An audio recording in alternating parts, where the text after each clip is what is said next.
This is an expansion and explanation of my 12-minute warm-up video. I'm going to talk about why I chose the warm-ups that I chose and a few things that each of those warm-ups are accomplishing. I definitely think it's a great idea to do something physical before singing. So whether you want to go for a walk or a run or do some dancing or at least just sit and do some breathing exercises, that's a really good idea before we start. In any case, spend some time centering the body. Maybe get in front of a mirror or have a coach or a teacher make sure that you know how to be aligned, make sure that we don't have any tension in the body. The first vocal exercise I chose is a semi-occluded vocal tract exercise. Those exercises just put something in the way.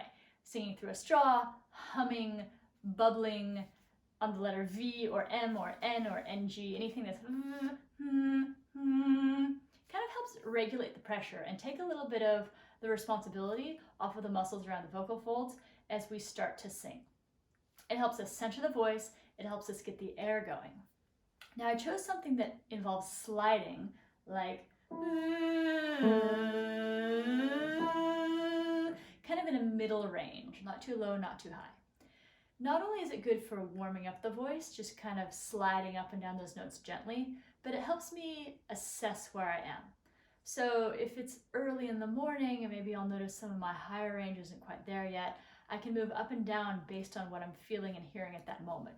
So if I get to like, and things feel like they're catching and not so good, I'll save that and I'll work a little bit lower for longer until it feels better. The next exercise I chose was the NG exercise. Couple things about that exercise. We want to make sure that the jaw doesn't have tension in it and that the tongue does not have tension in it. If you think about what's happening on the inside of your mouth during an NG, the back of your tongue is connecting with your soft palate. It happens when you swallow, and it happens when you say the NG sound. All the air then is rerouted through your nose.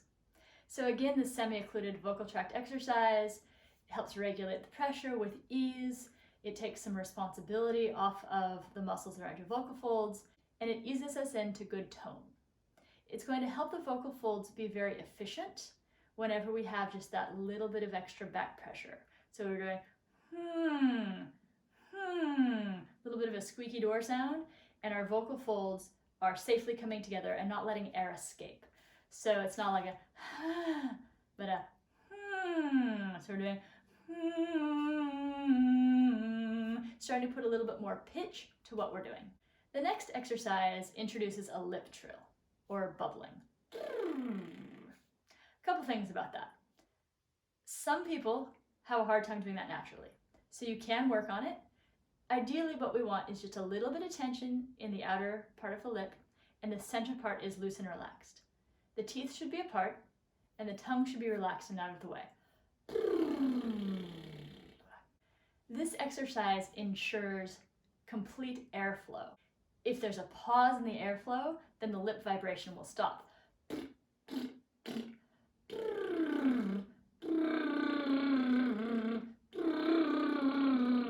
We also want to focus on having an open, relaxed throat so that this doesn't get tight.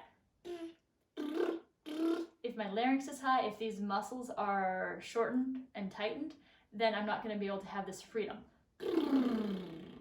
So this is actually helping us diagnose that there might be tension somewhere as well. Notice that in between these exercises, I'll often encourage something like a yawn sigh, just a simple ah. Again, that's checking for relaxation, making sure that we haven't picked up tension somewhere. Sometimes we start thinking and everything starts raising and tensing. We don't want that. So just check in, make sure that we have a pleasant look on our faces. Everything is relaxed and as it should be. Next, I went to a ya, ya, ya. So the other exercises had something in the way. A This one is the opposite of that. It really has that feeling of having an open pipe throat all the way through the mouth. There's nothing obstructing this. Ya, ya, ya. Also is going to encourage the tongue and the jaw to gently work together. We don't want ya, ya, ya, not a lot of facial tension, but just the tongue hanging out with gravity in the jaw. Ya, ya, ya. And this is going to allow us to have a little bit more space in the back of the mouth.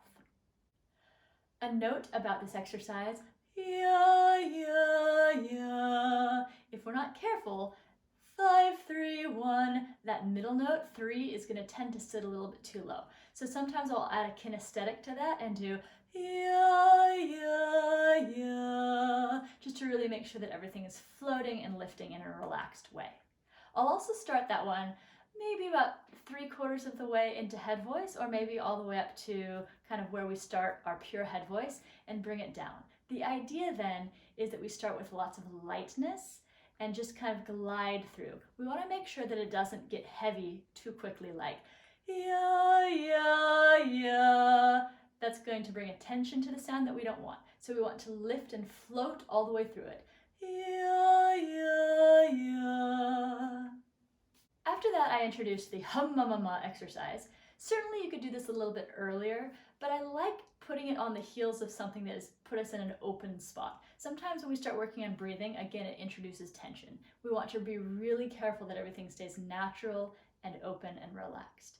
We're really focusing on one particular area of engaging the air low. So we're doing hum-ma-ma-hum-ma-ma-hum. This exercise I would keep in the low-mid range. It's really good to work in chest voice, mixed voice, mid to low. Once it gets a little bit higher, sometimes we get a little bit distracted by, oh, where's my voice going when we're ascending too far into head voice before I'm ready to do that in my warm-up. So I like to keep this mid to low range. So we've safely engaged the voice by doing some semi-occluded exercise. We've opened it up and made sure that through those exercises, the throat stays open. We've engaged the breath, and now it's time to make sure that there's a little bit of focus to the sound and some flexibility. So if you think about the word money, say that slowly, money, you feel a lot of vibration up here in front. So we're bringing that same feeling of semi-occluded exercise, the M and the M,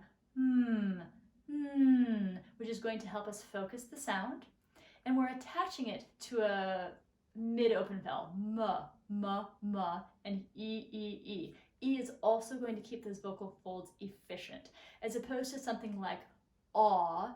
If we go from mani, mani, mani, it might get a little bit breathy. I really like this focus of the M and the N working together with the and the E. Money, money, money, money, money, money. It also gives us a little bit of flexibility.